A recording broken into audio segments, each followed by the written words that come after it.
Welcome back to Sears Point, where we have 18 laps complete. We are under caution for Ray Daniels' crash, heading toward or in the turn 10 area, rather, behind the front straightaway here at Sears Point. Making his 4th start of the season. He had one top 20 finish. Runs that operation out of his pocket, hoping to do a full season next year. As he said, he is okay. The truck crashed in a non-spectator area, got into the tire wall, and then up on top of the concrete and into the catch fence. And the truck is pretty well used up. And good news for the accountants at TNN, the rental cars are okay. Ralph Shaheen. It's good news for the TNN guys, but really bad news for Ray Daniels, because this is the second time in a couple of weeks you've been upside down on your lid. He put a late model upside down back in Denver not too long ago. Tell us, as we watch it on the replay, Ray, about what it was like and what took place in the truck. I came down into the last right-hander there in 4th gear. The truck just didn't turn right. I either hit something on the racetrack, blew a tire, I'm not even really sure. Once I got off the track, I tried to put the power on it, try and spin it out, bring it back up on the track, but it just climbed the wall, and it was a hard ride.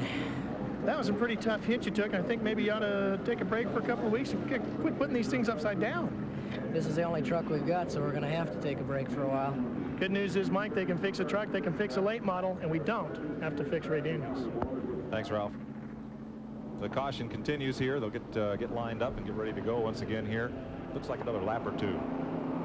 What we've seen so far is Ron Hornaday take off from the pole and lead every lap. Wally Dallenbach get close to it, even at one point get alongside, but unable to complete the pass.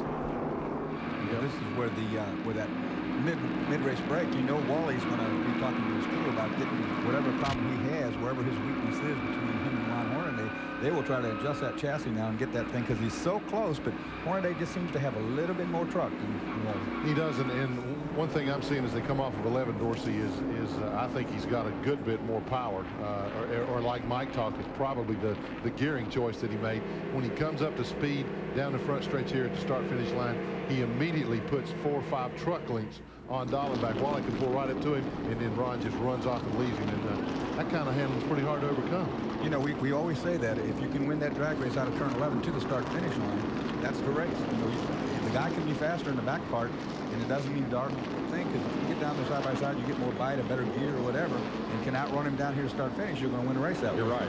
In one of the prime textbooks on road racing, Alan Johnson's Driving in Competition, he said the most important corner on any road course is the one that leads onto the longest straightaway. And I would more agree with you folks. The corner that leads to the start-finish line is the most important corner, and here that is turn 11. Yeah, that's where you win it or lose it, right there. That's it. We're going to stay yellow to lap 20, and that will lead us to halftime. That comes up in 1 lap. We'll take the 10-minute break. They'll reconfigure these trucks, and we'll check it out after this. This time, a lot of caution laps today on account of the big crash at turn 10. Ray Daniels up, over, and out of here.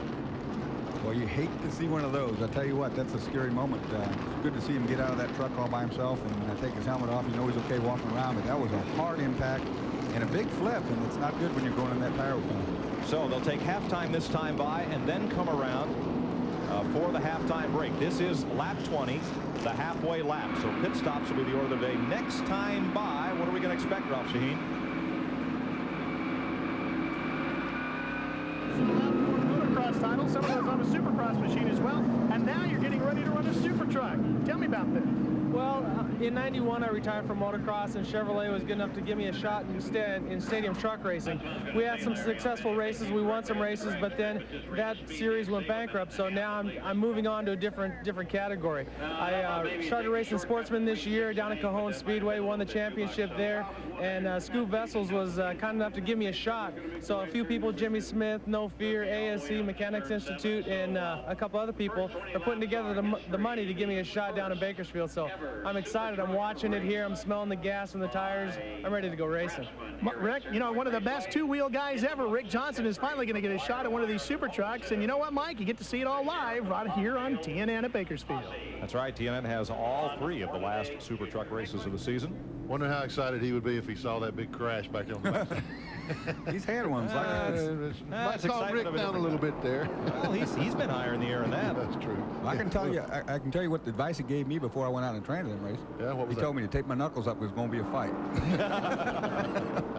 And it was. It's quite a battle for the Trans Am Championship. Came right down here to the final race. Well, that's become a great racing series. I think the Trans Am right now sits as America's premier road racing series, a position it occupied in the early 1970s. It's back, and you're likely to see some more of it right here on the screen as we get to 1996.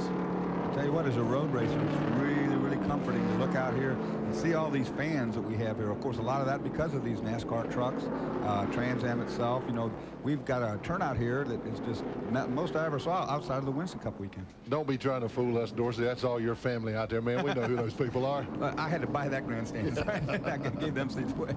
All right, it's halftime.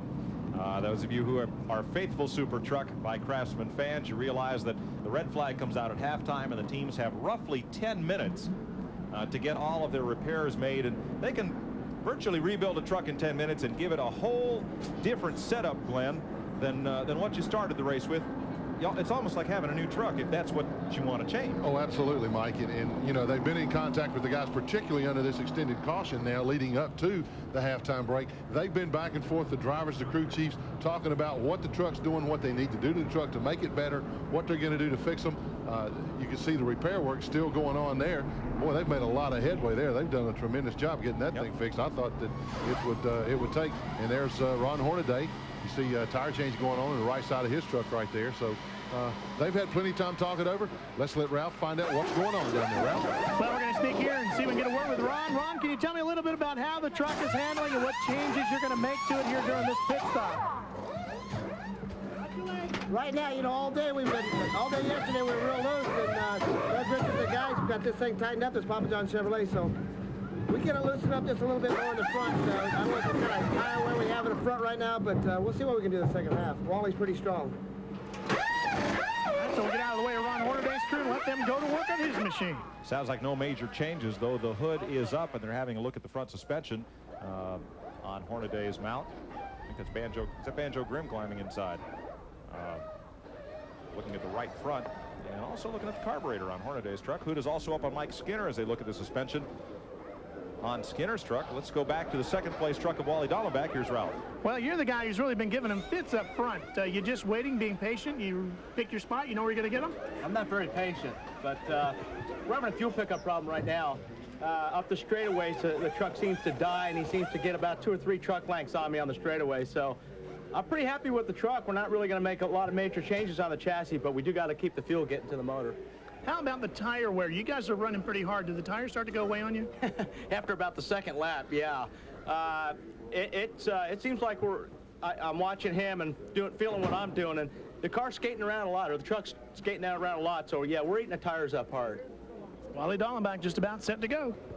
All right, wipe of the windshield for Mike Skinner and Goodwrench Chevrolet. Will Lind on the radio to his driver as well. Scott Lagacy, who's running 4th place the whole day, getting right side tires changed, and everybody topping off on fuel.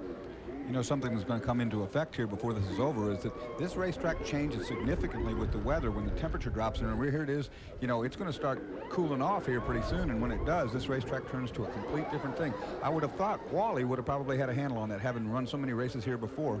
You know, this thing will change a second or 2 seconds. You might have a race car that's real loose, and it'll tighten up. Let's go back to Ralph. Bill Cooper, who used to be a chief driving instructor here at Sears Point when the Barneron School used to be here, is talking to Mike Skinner. Well, what's he telling you? Just keep doing what we're doing.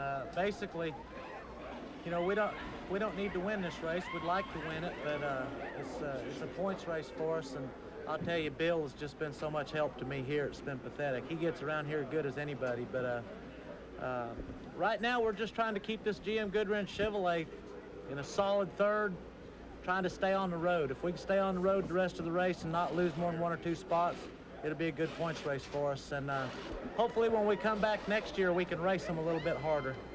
Well, you know, Mike, if the tires start going away on some of these other guys, and if Mike Skinner's in the right position when that happens, he just might get a win. Thanks, Ralph. Bill Cooper is one of America's foremost driving instructors. There's another guy who drives a black vehicle who had a recent win here at Sears Point that reputedly is a Bill Cooper protege as well. Wonder who that would be. There's a lot to that story. Most of which will remain untold. There's Mike Bliss's Ultra Wheels #2, the Jim Smith truck. And the winner at North Wilkesboro, and a kind of odd thing happened with their pit crew after that victory. Hopefully we'll get to show it to you here as the afternoon goes on. We're at Sears Point, and we'll be right back. It is halftime.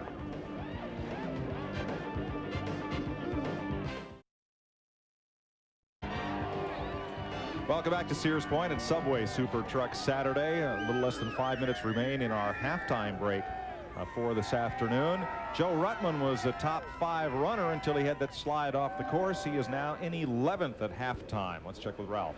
Joe, tell me about the incident while you were chasing Mr. Portengay. Well, you know, he didn't want to give a lot of room, and I don't blame him. I probably would have done this. I would have done the same thing. I think it's heels and shoes, and it seemed like we were doing. The thing was decent up to that point, and maybe we affected the tires, maybe the flat spotted them or whatever, because we just didn't seem to run as good after that. So we're just we're not going to do a whole lot because it was doing decent. So we just have to hang in there and see what we're going to end up with here as the race progresses. Yeah, that the crews looked it over. Does it seem to be okay? Yeah, I guess so. It didn't. I just got out in the sand. I'm hoping it didn't hurt any of the pans and stuff we had up in front, because that hurts a lot of the downforce in the front of the truck. But we made a couple minor changes, and obviously we got to pass quite a few trucks to even get in a competitive position. Well, the crew must feel pretty confident about this truck, Mike. All they've done is just dust her off and take a look underneath and seem to check a few things, but not a lot of repairs going on here. It looks like it's okay. Well, Ralph, at the front of the grid, they are still working under the hood of Ron Hornaday's truck. It's been pretty feverish there with 3 or 4 mechanics up and under working on either both sides of the engine or the front suspension. We'll try to get an update from there. Mike Bliss, there's the Ultra Wheels #2 of Jim Smith, an accomplished off-roader in his own right. And since Mike stepped into this truck in mid-season, he's done some great things with it.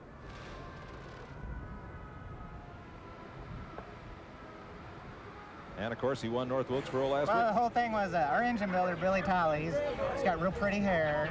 And he said, if you ever win a race, I'll cut my hair. So we're going to cut his hair right now.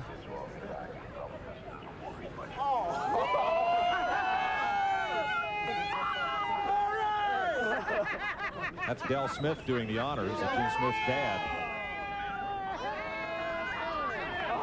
Boy, what a hack job that was. Actually, he got it tuned up last night. I went to a Ford dinner with him, and he had to go to a professional and have that taken care of a little bit. So, our own Kimberly Johnson is that professional in the booth with us here. I need a trim, Kimberly. You did good. Oh, Billy, I tell you what, Billy was really good-natured about it. He told me, he said, well, sometimes you just have to be careful what you wish for. Let's go to Ralph. He's at Ron Hornaday's truck. They changed the transmission on this truck this morning, Mike, and they had a vent line that was leaking. They got it all fixed up, buttoned up, and they seem pretty confident that it's nothing for them to worry about. Okay. Race leader Ron Hornaday and the rest of the field will pull out behind the Ford F-150 safety truck. Will be ready for the second 20 laps. Now, usually there's a lap leader bonus paid at halfway. Since we took the halfway lap under caution, the 5th consecutive green flag lap, should we have such a thing, is when the halfway bonus money will be paid. If Hornaday leads one more lap, he will nail down the Vent Visor lap leader award for the day. He's already led the first 20 of this 40-lap tilt. And we're set to go after a pace lap, so let's squeeze a break in here and then get back to racing. Glad you could join us on this beautiful fall Sunday here at Sears Point, California. You're watching SuperTruck Racing live on TNN.